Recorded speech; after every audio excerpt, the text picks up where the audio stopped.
managed to glance and suggest I must look at some mechanism. I suppose I'll save the contents until it's finally finished. Pardon me, but 10 years I want to inform me about the campaign, that's all. How do you manage to amass so much money? Yes. It was a simple-minded greed. The powers were getting extremely desperate for an edge in the war, and they saw what I was already working on. My experiments and research on endorphin. The scandal of chaos. Yes, they were convinced by my past experience with soul extraction and were interested in our idea of having control on a weapon of total destruction. So we pivoted our projects to directly appeal to their tastes. Just a few of those things were enough to attract investment. What I was really surprised about was when I saw people on the other side supporting the project too. I won't call names, but in general it seems as if they just wanted to see what happens. Say, Doctor, are you planning to actually go through the plan of extracting the murderer's soul? Fat chance. We don't want the risk of putting him in charge, do we? Instead, we set the tool to kill him and extract all that we needed from the human body that we, using his soul when we go against our plans. He's far too much of a wild card. That's really interesting. But then, who's still in control? Isn't it obvious? He will be in control once we pumping this extra into him. When we discovered his potential, we realized that he was meant to be inside the device. The device?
Everybody's been taking it too seriously. Taking it too. They never said that to him when he made the most serious joke of his career. He was bold, he was kind, but I knew that he would put it up to me.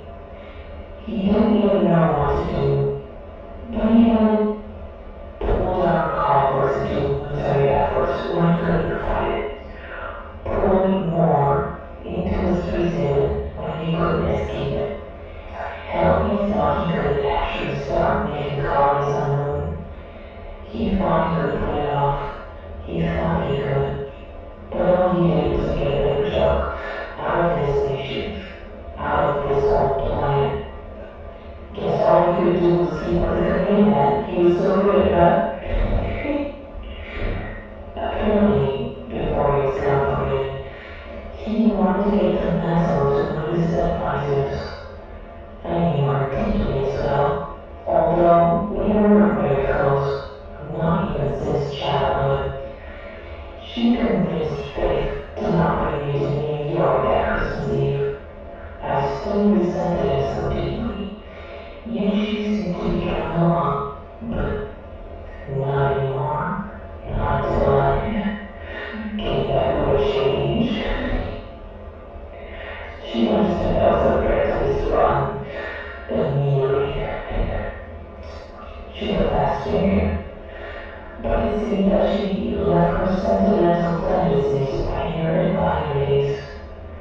Too much for such a simple lady like you, Avenue. Tell you what, it'd be best to just give you that mental mix. You don't deserve it. And it wasn't like you wanted it anyway. You were forced to have it. Everybody got some dumb scrolls bullshit that you thought I never knew about. If the last president has taught you anything, then why didn't you send another Air Force One to Vietnam? I'm sure we could. I'm sure the crowds would welcome you. They didn't know what to do. The public didn't know what to do. The usual. The people loved it. A little too much. She fell for a joke. She was left behind with it. They were both kind. They saw me struggling to get what I deserved. I had to sacrifice so many things. So many things. Yet nobody really seemed to care. I was stuck. But if I could do it again, then they just had to insult me. They gave me and many others promotions within the office. The only people they ever trusted were their friends, even though they didn't want to. They never understood it. Hell, she was the first one chosen by him. And I was getting rank. I became a general read. It was insulting. It made fun of all that I had worked for. Another joke. So you know what? I willingly took a death sentence. He was looking for more volunteers to do one more recon mission to the cross. He knew the danger, and he picked those who he thought would be worth taking the risk. Criminals, exiles, didn't anyone? I flew across the Pacific Sea, hoping I'd take a nice cold exit, yet there I was, basking under the light of his mercy, and sitting on his lesser church. Then I knew nothing matters anymore. Nothing's worth taking seriously anymore. It was all to end anyway. So I played the game that I could finally see. For the first time in my life, I felt free. Don't you want to know why I gave that freedom? Just one more joke.